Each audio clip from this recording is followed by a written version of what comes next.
10வது வாரம் முடியுது. 10வது வாரத்தில் நாமினேஷனும் இல்லை. அந்த கோல்டு ஸ்டாரை வச்சுட்டு என்ன பண்ண போகிறாங்கன்னு எனக்கு தெரியல.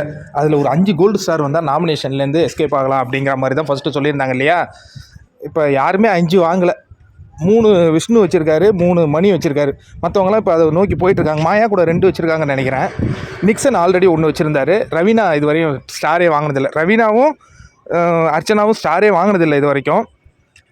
வயல் காலில் வந்த இவங்களும் விஜயவர்மா கூட நேற்று ஒன்று வாங்கிட்டாரு. அனன்யா இன்னும் வாங்கலை. இப்போ இந்த ஸ்டார் யாருக்கு போகுதுன்னா ஸ்டூடெண்ட் இதில் வந்து ரவீனாவுக்கு போகுதுங்க. அதுக்கு அவங்களே ஒத்துக்க மாட்டேங்கிறாங்க. எனக்கு ஏங்க அப்படின்னு அவங்க கேட்ட உடனே இவங்க தேர்ந்தெடுத்ததில் ஒரு ஃபேவரட்டிசம் இருக்கிற மாதிரி தான் தெரிஞ்சுது. ஏன்னா 3 ஓட்டுகள் அர்ச்சனா, தினேஷ், விஷ்ணு.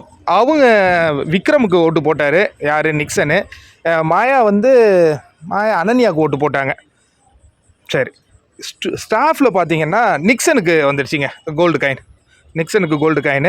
தினேஷ்க்கு 3 ஓட்டு, மற்ற ஓட்டெல்லாம் வந்து இவருக்கு யாருக்கு, நிக்சனுக்கு. அதன் மூலமாக 2 பேருக்கு கோல்டு காயின் கிடைக்கிது.